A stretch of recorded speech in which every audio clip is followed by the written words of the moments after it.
Quelque chose de sinistre se prépare à Moscou. Le danger pour Poutine n'est plus à ses portes, il est désormais présent dans les couloirs du pouvoir. Tôt le matin du 14 novembre, le silence qui entoure le cimetière de Troïekourovskoïe, dans le centre de Moscou, a été brisé par une vague de panique, révélant l'un des secrets les plus sombres de la Russie.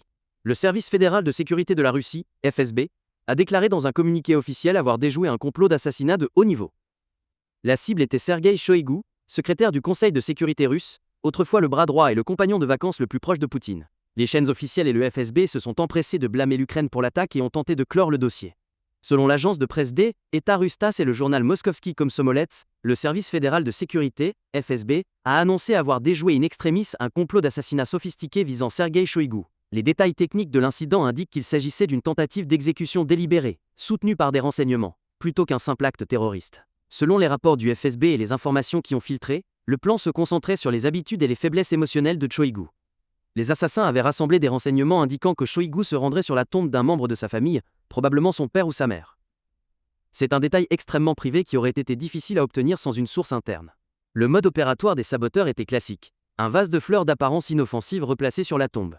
Cependant, le vase contenait une quantité importante d'explosifs, peut-être une charge compactée de RDX ou d'un dérivé du C4, ainsi qu'une microcaméra dissimulée pour confirmer la présence de la victime. Le plan était de faire exploser la bombe à distance lorsque Shoïgou se tiendrait devant la tombe, dans le but d'assassiner le secrétaire du Conseil de sécurité russe sur le lieu de repos de ses ancêtres. Le FSB a annoncé que l'opération avait abouti à l'arrestation d'un immigrant d'Asie centrale et de 2 citoyens russes. Les suspects auraient déclaré dans leur déposition avoir reçu des instructions d'un agent de renseignement ukrainien nommé Rouslan. Cependant, examinée à travers le prisme de la logistique et de la logique stratégique du terrain, cette version officielle présente de graves lacunes. Le fait de pénétrer simplement dans un complexe comme Troïekourovskoïe, gardé par une sécurité de haut niveau, surveillé par des caméras sous tous les angles et fréquenté par élite, en portant un vase rempli d'explosifs et en le fixant sur une pierre tombale, ne semble pas être à la portée de migrants toxicomanes, tels que décrits par le FSB. Cela suggère que soit les protocoles de sécurité sur place ont été neutralisés, soit que quelqu'un à l'intérieur a ouvert la porte. Nous devons nous arrêter ici et activer notre objectif d'enquête. Les accusations du FSB visant l'Ukraine et les fissures dans ce récit sont plus grandes que la charge explosive elle-même. Sergueï Shoïgou n'est peut-être plus une cible de grande valeur pour les services de renseignement ukrainiens, le GUR, ou le SBU. Après son limogeage du ministère de la Défense, son influence directe sur le mécanisme de prise de décision militaire a diminué, le reléguant à un rôle plus symbolique et administratif en tant que secrétaire du Conseil de sécurité. La décision de Kiev de dépenser des ressources dans une opération aussi risquée, en plein cœur de Moscou, ciblant une personnalité peu susceptible de modifier directement le cours de la guerre, est considérée comme une faible probabilité stratégique. Dépenser les ressources de renseignement limitées et précieuses de l'Ukraine sur un vieil ami peu susceptible de changer le cours de la guerre est un suicide tactique. Il serait faux de penser que cette opération porte la marque des forces spéciales ukrainiennes, d'autant plus que des sources russes n'ont signalé aucune preuve en ce sens. Les sources de renseignement occidentales et les analystes indépendants soulignent que des tentatives d'assassinat aussi spectaculaires mais non stratégiques font souvent partie des luttes intestines pour le pouvoir en Russie même. Cette affaire sent davantage la tentative de purge interne qu'une attaque extérieure. L'affrontement historique entre le FSB et l'armée, le GRU, combiné aux tensions sur qui sera tenu responsable des échecs de la guerre en Ukraine, pourrait avoir placé des symboles de l'ancien régime comme Shoïgou dans la ligne de mire. Après la purge de Prigojine, il n'est un secret pour personne que le système a tendance à éliminer par des moyens non naturels d'autres éléments, qu'il considère désormais comme des fardeaux. Si la bombe avait explosé au cimetière, le Kremlin aurait pu blâmer l'Ukraine et s'en servir pour cimenter l'unité nationale. Cependant, les vrais gagnants auraient été d'autres centres de pouvoir qui auraient gagné du terrain à la table de négociation après elle. Élimination de Shoïgou. Cette tentative manquée, ou peut-être intentionnellement déjouée, est la preuve la plus claire que l'élite sécuritaire de Moscou est en train de se dévorer. Le piège tendu à Shoïgou au cimetière a déclenché l'alarme rouge au Kremlin. Tout le monde se demande « Où est Poutine ?» Je répondrai « Nous ne savons pas. » Les généraux non plus. Peut-être que lui-même confond parfois son emplacement. Comme l'a souligné le sociologue indépendant Constantin Gaas, Poutine gouverne désormais la Russie non pas comme un chef d'État, mais comme un fugitif craignant toujours être découvert et abattu par ses propres hommes à tout moment. Le fait que Shoïgou ait été ciblé au cimetière montre que les peurs de Poutine sont entièrement fondées. Le périmètre de sécurité n'a pas été percé. C'est le périmètre lui-même qui est devenu la menace. Le projet de journalisme d'investigation Systema et les médias occidentaux ont révélé, avec des preuves techniques, que Vladimir Poutine a fait construire des bureaux identiques dans 3 coins différents de la Russie: Sotchi, Novo-Ogariovo et Valdaï. La paranoïa sécuritaire de Vladimir Poutine n'est pas un phénomène nouveau. Mais les enquêtes récentes documentent comment cette peur s'est transformée en une obsession architecturale. Un rapport complet publié par l'unité de journalisme d'investigation Systema de Radio Liberty a révélé que les lieux où Poutine dirige la Russie sont en réalité des décors de théâtre. L'enquête a confirmé par des preuves techniques que Poutine a fait construire des bureaux de travail parfaitement identiques dans ses résidences, à Novo-Ogaryovo, près de Moscou, à Sotchi sur la mer Noire, à Bocharov-Ruchey et à Valdaï, dans le nord.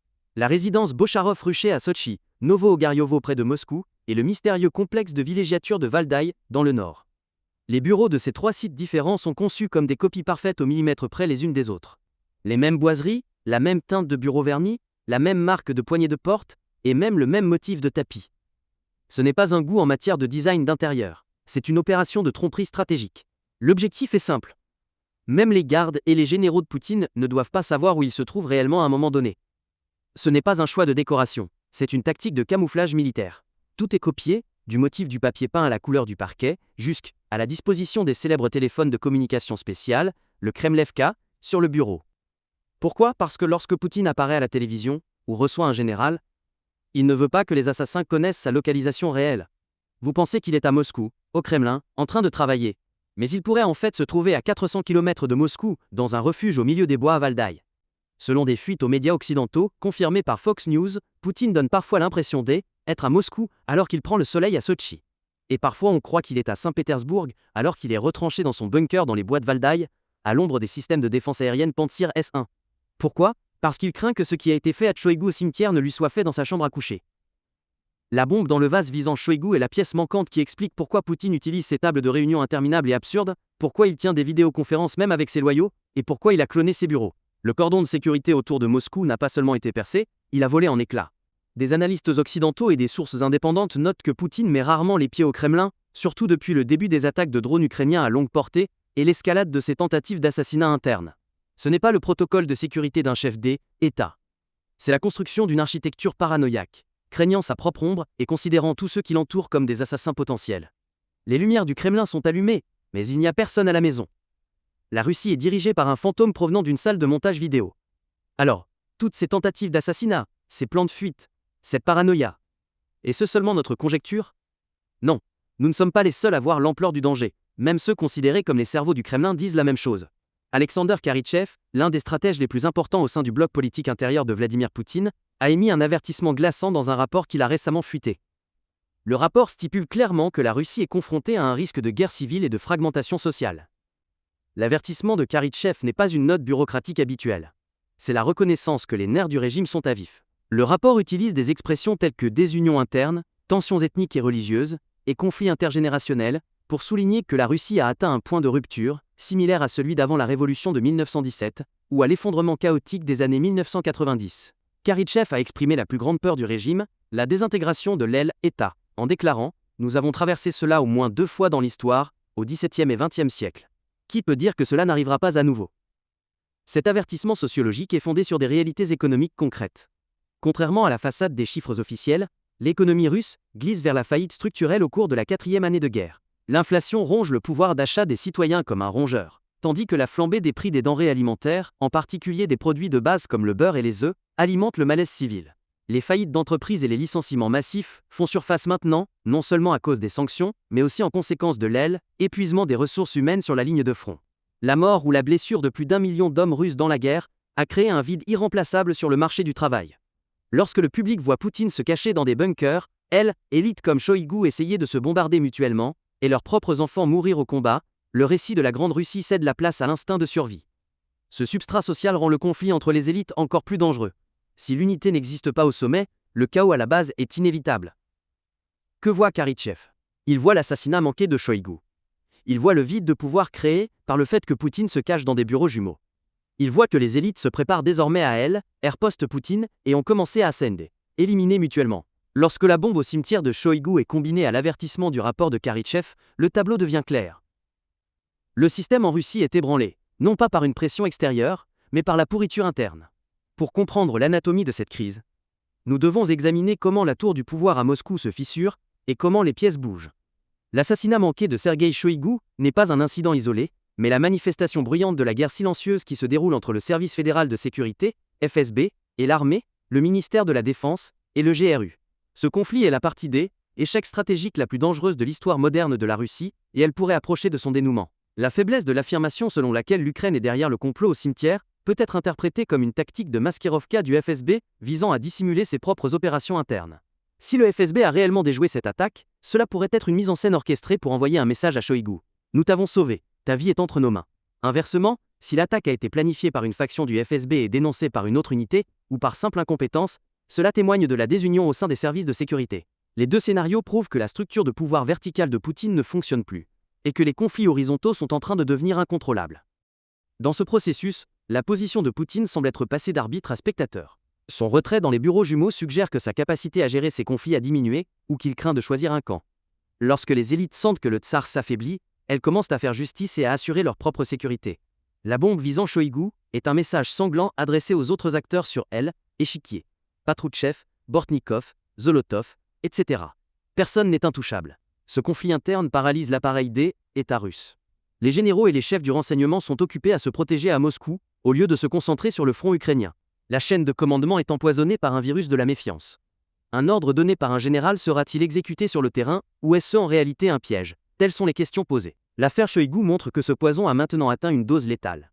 La bombe dans le vase était une tentative de faire exploser non seulement un individu, mais l'intégrité même de l'État russe. En regardant la vue d'ensemble, l'image qui émerge est terrifiante en un seul mot. La Fédération de Russie est désormais sous un régime de gouvernement fantôme. Ce terme décrit la situation où le dirigeant est physiquement présent, mais fonctionnellement déconnecté du système, tandis que l'État, paralysé par l'inertie et la peur, tente de fonctionner comme un corps sans tête. Poutine, à l'intérieur des murs beiges des bureaux jumeaux qu'il a construits, tente de diriger une guerre avec des rapports qui lui sont présentés et qui sont probablement filtrés. Pendant ce temps, la vraie Russie est dehors, suffoquant dans les files d'attente de l'inflation, les bombes dans les cimetières et les flammes des attaques de drones. C'est un échec et mat stratégique. Si Poutine retourne à Moscou, il fait face au risque d'assassinat et de coup d'État. L'affaire Shoigu en est l'avant-goût. S'il reste dans son bunker, son pouvoir s'érodera, et les dynamiques de guerre civile mises en garde par Kharichtchev s'accéléreront. Les deux voies signalent une impasse qui menace la stabilité du régime. La stratégie de l'Ukraine pourrait reposer précisément sur l'approfondissement de ses contradictions internes. Chaque attaque de drone sur Moscou pousse Poutine un peu plus loin dans son bunker. Lorsque Poutine se retire dans le bunker, les élites sont laissées à la dérive et commencent à s'entre-déchirer. C'est une stratégie visant à effondrer l'ennemi de l'intérieur sans tirer un coup de feu. Ce scénario signale également la fin de l'image de dirigeant fort que Poutine a construite au cours des 20 dernières années. Le peuple veut voir son chef sur scène, sur la place publique, sur la ligne de front en temps de crise. Pourtant, le peuple russe ne voit désormais son chef que dans des vidéos éditées filmées dans des décors scénarisés identiques. En conséquence, le pétrolier échoué au large de Saint-Pétersbourg, les pertes sur la ligne de front, ou la crise économique. Tout cela est l'effet secondaire du grand vide au centre du Kremlin. Vladimir Poutine tente peut-être de sauver sa vie en fuyant Moscou, mais il a laissé derrière lui le pouvoir, le prestige et la dignité de l'État russe dans ses bunkers. L'histoire est pleine d'histoires de rois qui ont abandonné leur palais, et aucune d'entre elles ne se termine bien. Le Kremlin est désormais vide. Et en politique, le vide est toujours comblé de la manière la plus brutale. Le jeu est terminé. Nous assistons seulement à l'effondrement des pièces. Alors, qu'en pensez-vous? Si vous avez aimé cette vidéo, vous apprécierez sûrement le contenu suivant. Abonnez-vous à la chaîne et activez les notifications pour que je puisse vous retrouver dans la prochaine vidéo.